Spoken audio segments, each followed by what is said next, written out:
أعوذ بالله من الشيطان الرجيم.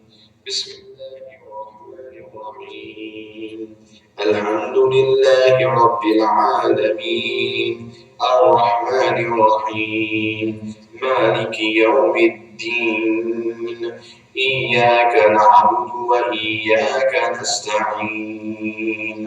اهدنا الصراط المستقيم، صراط الذين أنعمت عليهم غير المغضوب عليهم ولا الضالين.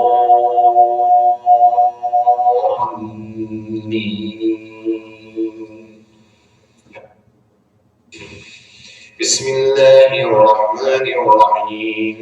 ياسين والقرآن الحكيم، إنك لمن المرسلين على صراط مستقيم. تنزيل العزيز الرحيم، لتنذر قوما ما أنذر آباؤهم فهم غافلون. لقد حق القول على أكثرهم فهم لا يؤمنون. إنا جعلنا في أعناقهم أغلالا فهي إلى الأذقان فهم مقمحون. وجعلنا من بين أيديهم سدا ومن خلفهم سدا فأغشيناهم فهم لا يبصرون. وسواء عليهم أأنذرتهم أم لم تنذرهم لا يؤمنون. إنما تنذر من اتبع الذكر وخشي الرحمن بالغيب فبشره بمغفرة وأجر كريم.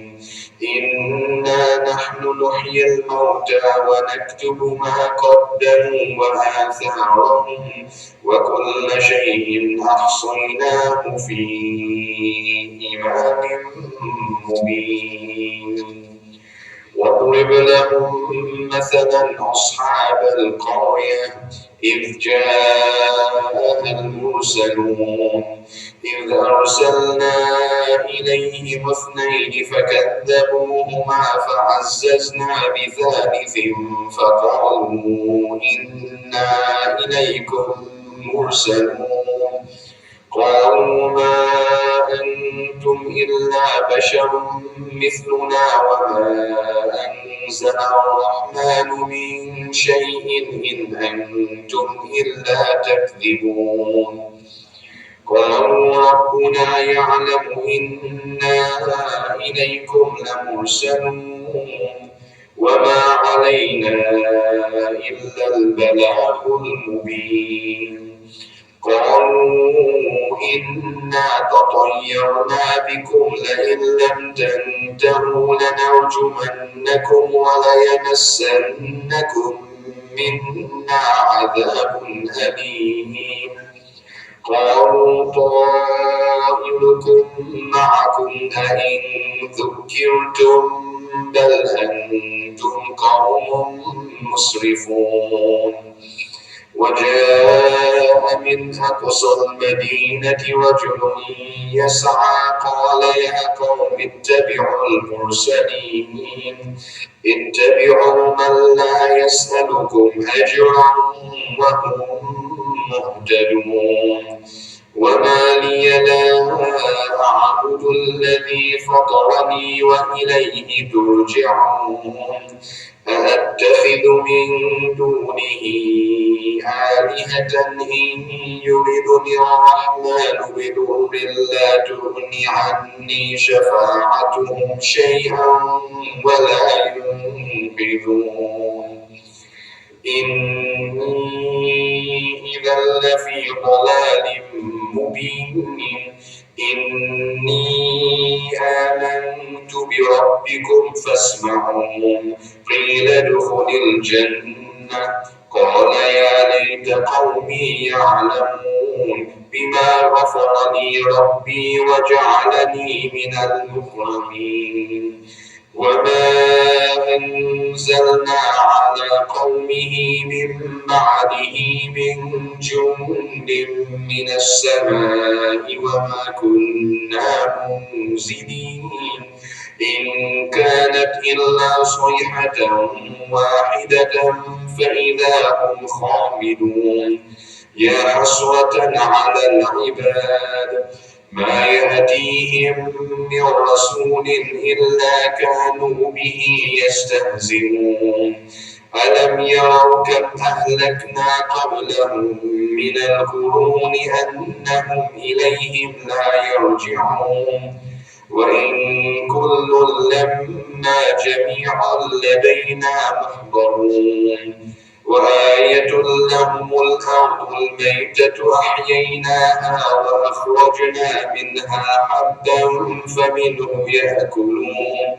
وجعلنا فيها جنات من نخيل وأعناب وفجرنا فيها من العيون ليأكلوا من ثمره وما عملته أيديهم أفلا يشكرون سبحان الذي خلق الأزواج كلها مما تنبت الأرض ومن أنفسهم ومما لا يعلمون وآية لهم الليل نسلخ منه النهار فإذا هم مظلمون والشمس تجري لمستقر لها ذلك تقدير العزيز العليم والقمر قدرناه منازل حتى عاد كالعرجون القديم لا الشمس ينبغي لها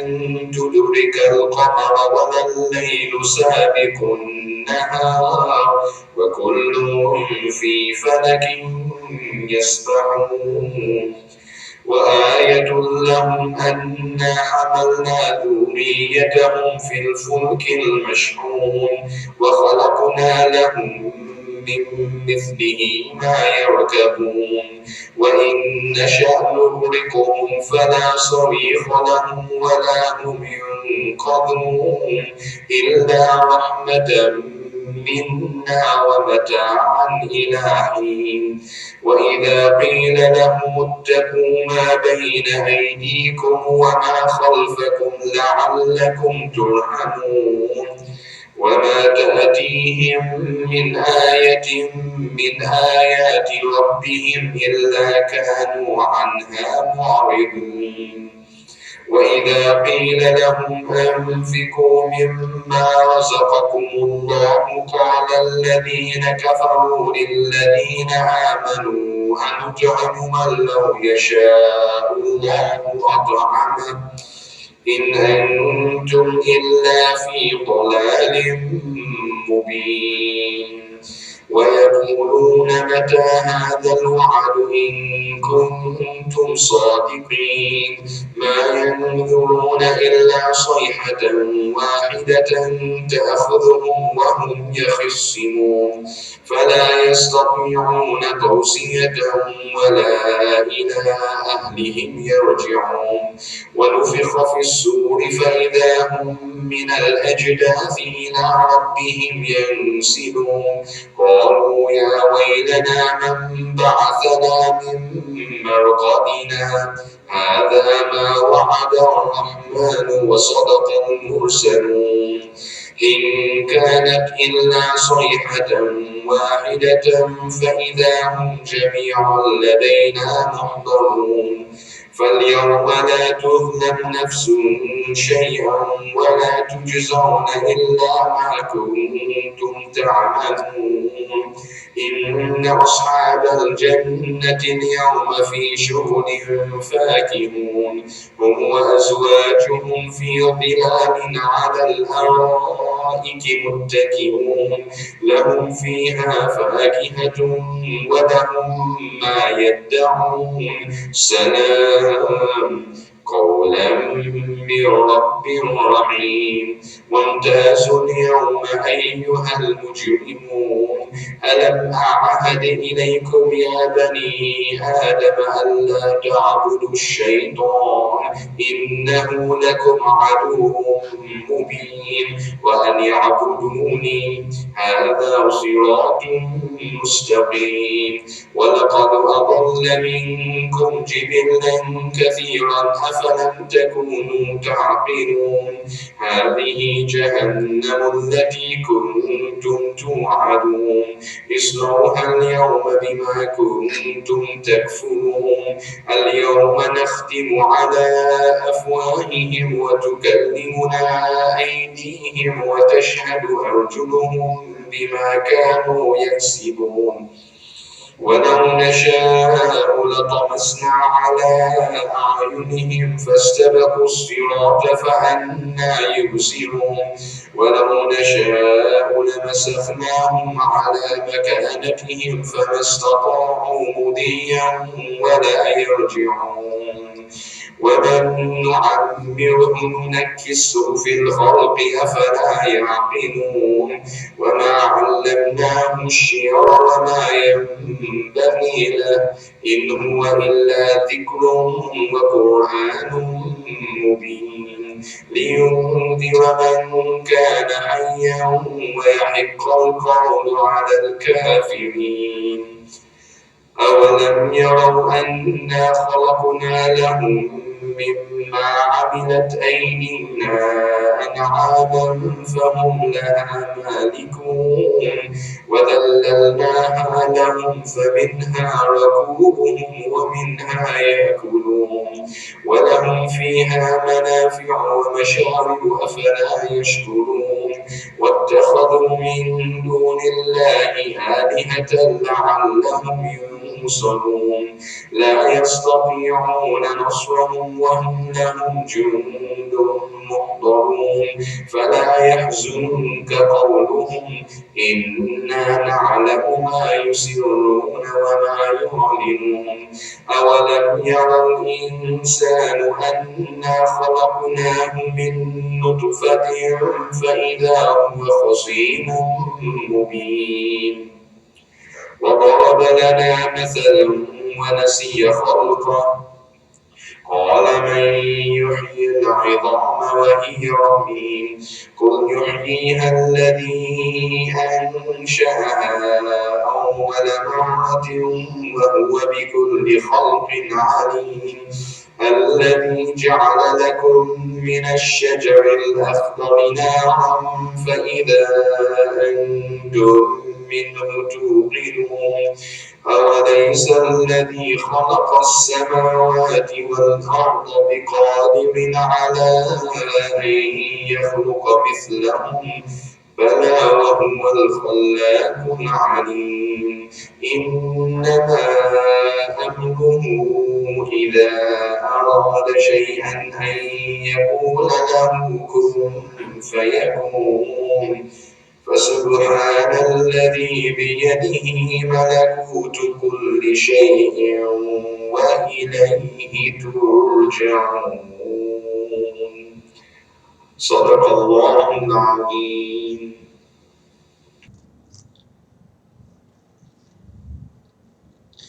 أعوذ بالله من الشيطان الرجيم بسم الله الرحمن الرحيم بسم الله الرحمن الرحيم بسم الله الرحمن الرحيم وما تقدموا لأنفسكم من خير تجدوه عند الله هو خيرا وأعظم أجرا واستغفروا الله إن الله